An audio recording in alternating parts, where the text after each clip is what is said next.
Here we are for Chapter 9. Chapter 9. Photography. At home, later, I hesitate before opening the door to my room. Nolan isn't coming over until 5 o'clock, and I'm tempted to wait till he gets here before checking on the state of my checkerboard. But I force myself to turn the knob and step inside. The checkers are exactly where they were when I left this morning. Maybe I invited Nolan over for nothing after all. I drop my backpack in the center of the room with a sigh and spin around on my heel, closing the door behind me. Nolan knocks on our front door at precisely 5 o'clock. I'd suggested we walk home from school together, but he said he had some work he wanted to get done first.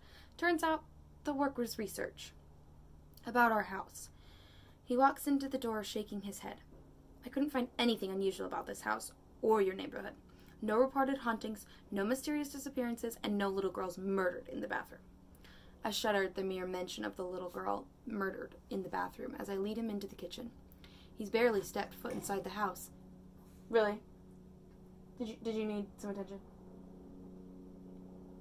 You and the helicopters. He's barely stepped foot inside the house, and he's already as skeptical as Mom and Ashley. Great. I thought all the scary stuff happened upstairs, he asks, though he takes a seat at the kitchen table.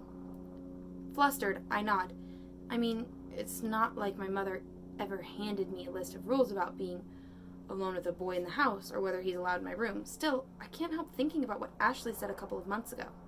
What would be more mortifying, the dead bird or the pink walls? Sorry about the helicopters. Did not know there was going to be a flyover. It doesn't matter. Or anyway, it shouldn't matter. Nolan isn't here for me. He's here for the ghost. And of course, now that I finally have another believer in the house, I'm not even sure she's still here. There's no laughter, no creaking footsteps, no tears. I shudder.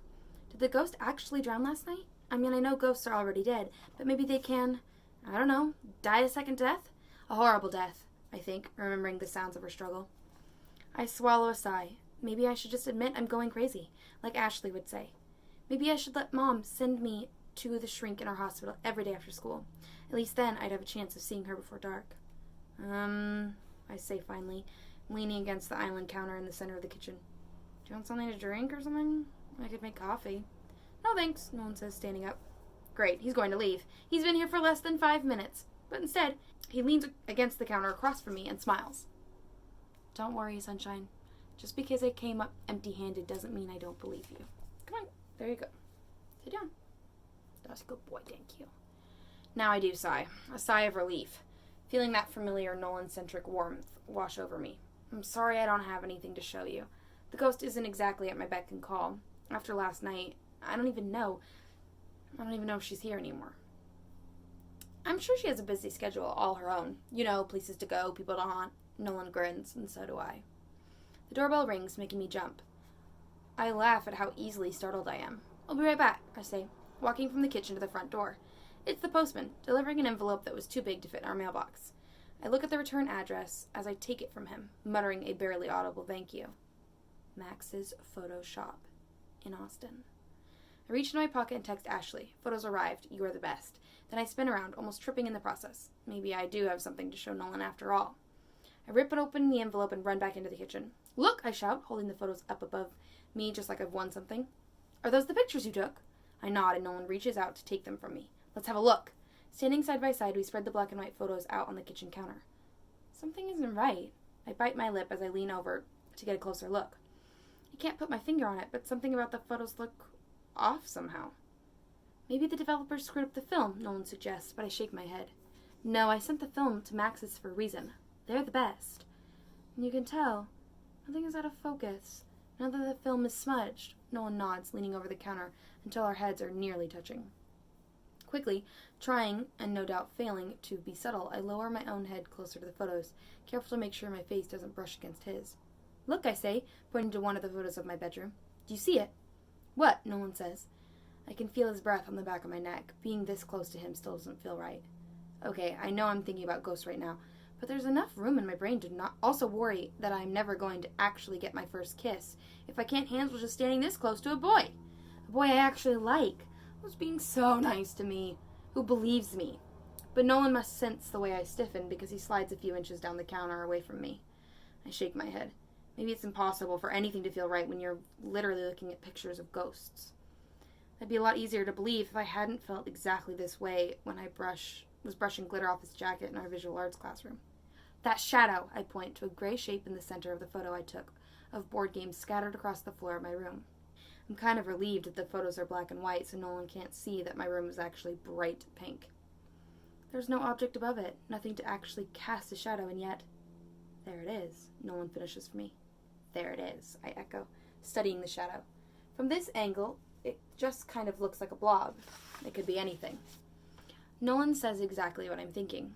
I can't tell what it is. He sounds as frustrated as I feel, shuffling carefully through the pictures.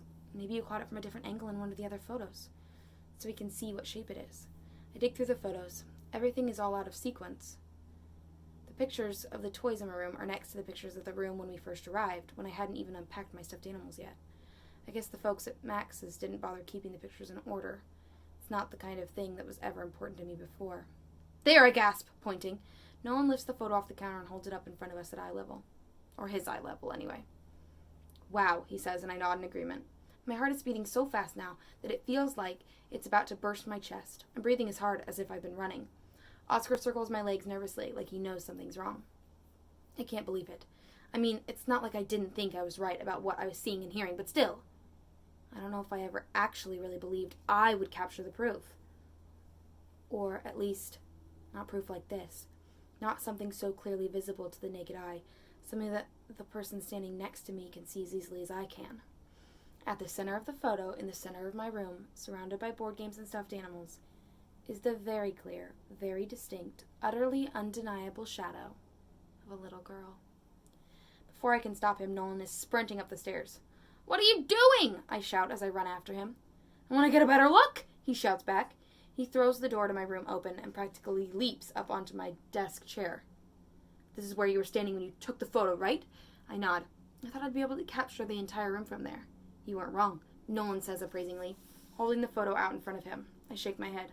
Apparently not. "She was right there." He points to the center of the room. "You're not going to forget about this in the morning, are you?" "I'm never going to forget about this," Nolan replies solemnly, stepping down from my chair. He looks around the room, blinking. "Geez, that's a lot of pink." "Really?" I say breathlessly, feigning surprise. "I hadn't noticed." I pretend to look around as if I'm seeing it for the first time. But when my gaze falls on the bed, I freeze. No longer worried what Nolan thinks of the pink, or Doctor Who, or my unicorn collection. Instead, I hold up my hand and point to the checkerboard. Someone has made the next move. Alright, end of chapter 9. Join me next time. Bye, you guys.